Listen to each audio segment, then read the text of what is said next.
Hello student. आज का हमारा टॉपिक है कारक।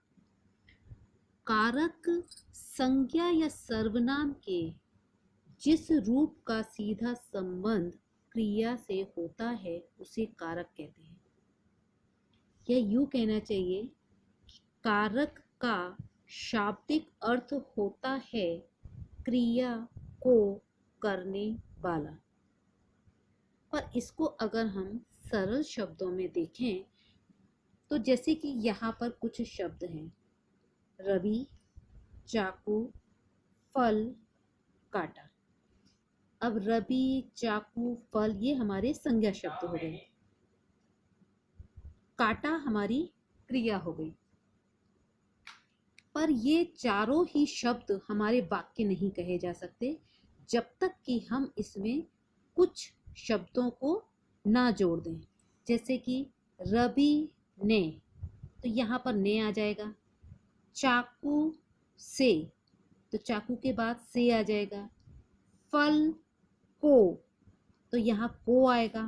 काटा, यानी कि हम ने, से, को, हमें ये तीन शब्दों को जोड़ना पड़ेगा, तब जाके ये एक वाक्य हमारा पूरा होता है।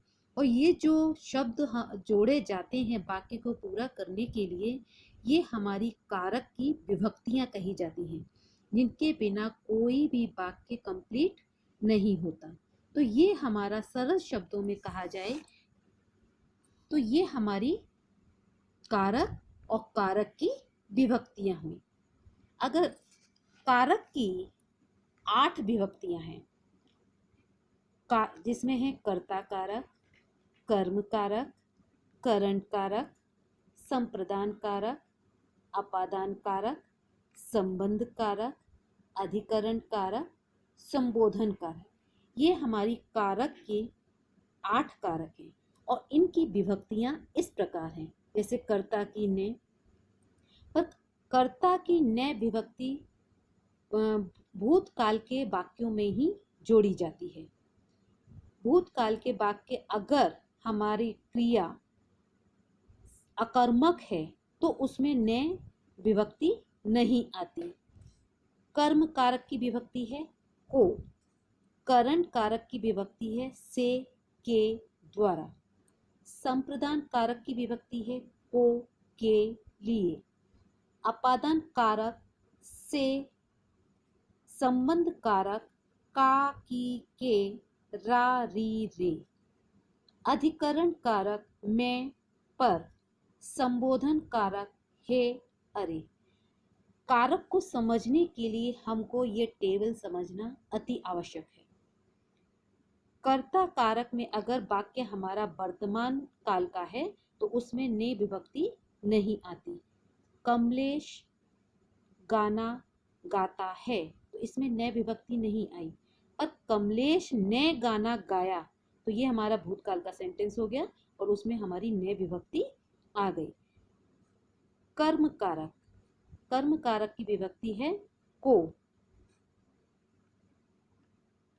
करण कारक का मतलब होता है से, के द्वारा, यानी किस। करण का मतलब होता है साधन, यानी हमारी क्रिया किस साधन से संपन्न हुई है। राम ने पेंसिल के द्वारा चित्र बनाया, तो के द्वारा यानी पेंसिल से, उसने चित्र किससे बनाया? पेंसिल से। तो उसका जो साधन हो गया चित्र बनाने का वो हो गया पेंसिल, तो उसने, राम ने पेंसिल के द्वारा चित्र बनाया। संप्रदान कारक को, के लिए। संप्रदान का मतलब होता है किसी और के लिए कुछ करना। श्याम ने अपने गुरुजी के लिए उपहार लाया, तो ये हमारा हो गया संप्रदान कारक, यानी किसी दूसरे के लिए जब कुछ किया जाता है वहां पर उन वाक्यों में हमारा संप्रदान कारक होता है। अपादान कारक यानी किसी चीज से किसी को अलग करना। गंगा नदी हिमालय से निकलती है, यानी गंगा का हिमालय से अलग होने का भाव इस वाक्य में आ जाता है, तो इसलिए यहाँ पर हमारा अपादान कारक होता है।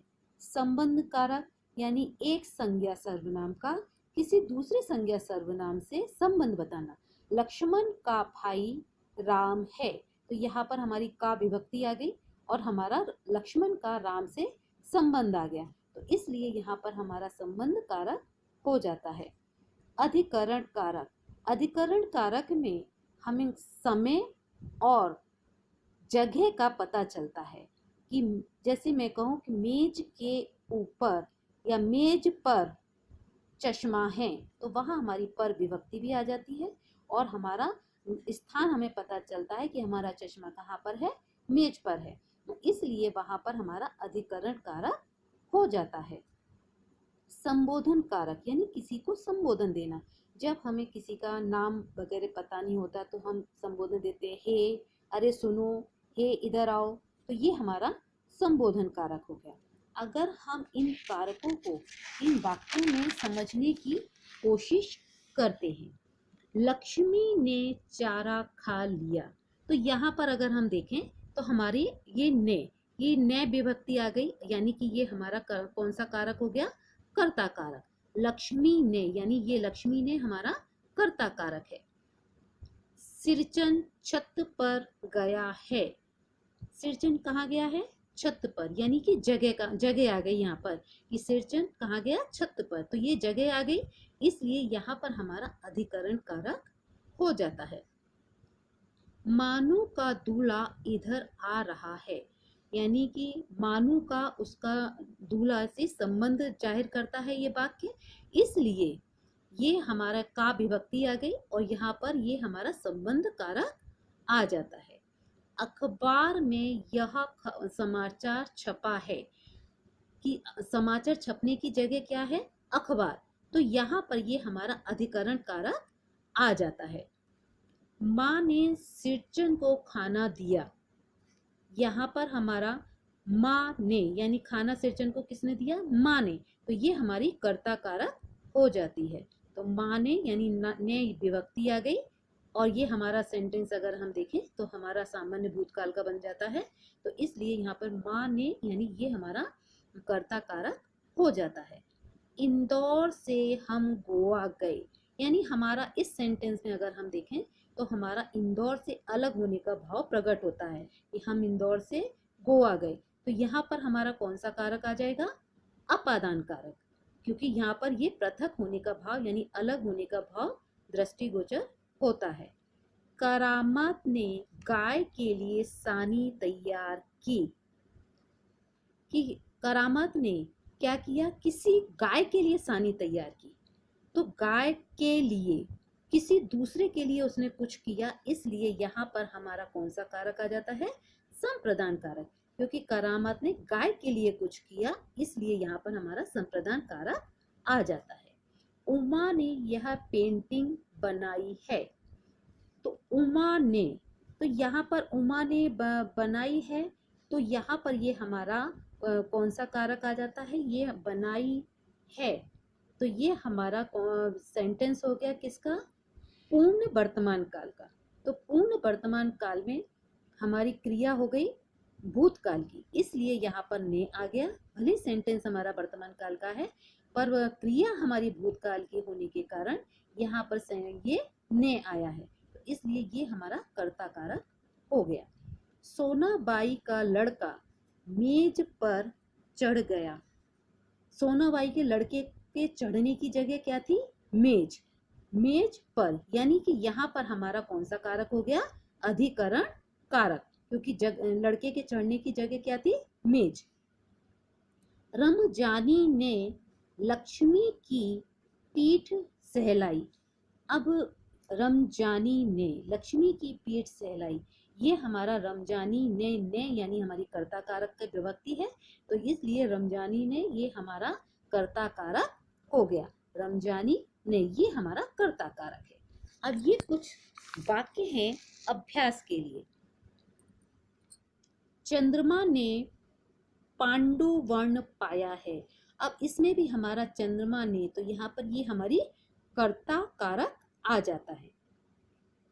वे सुख से अपने घरों में रहते हैं, अब इसमें घर में रहने का साधन क्या हो गया, सुख से, तो इसलिए यहाँ पर हमारा आ गया करण कारक, क्योंकि उनके रहने का जो तरीका है, वो साधन है, वो क्या है, सुख से है, इसलिए यहाँ पर हमारा करण कारक आया।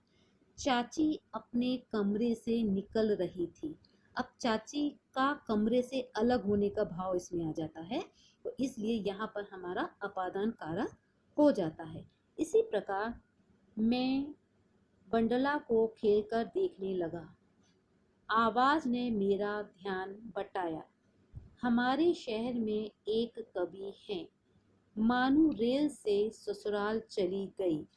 कितने दिनों की छुट्टियां हैं। उन्हें पुस्तक ले आने के लिए कहा। पर्यटन से बहुत ही आनंद प्राप्त हुआ। शरीर को कुछ समय के लिए विश्राम मिल जाता है। बस से गोवा घूमने की योजना बनाई। बुद्धिराम स्वभाव के सज्जन थे। रूपा घटना स्थल पर आ पहुंची। अरे यह बुढ़िया कौन है? पिताजी ने मुझे डांटा और रोका। मैंने शरत चंद को बाद में पढ़ा। मुझे गदर के फूल के लिए बहुत लोगों से मिलना पड़ा। प्राण को मन से अलग करना पड़ेगा। पत्नी की मृत्यु के बाद एक टूटन आ गई थी। पिताजी ने आंदोलनों में भाग लेने से रोका। ओह, यह बात है। नेत्रहीनों के चमत्कार हमने बहुत देखे हैं। लिखने से पहले नागर जी ने पढ़ना शुरू किया था।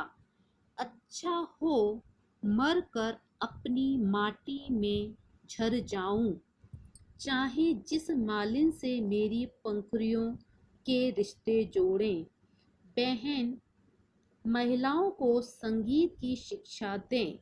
आश्रम का विज्ञापन अखबार में नहीं दिया जाएगा।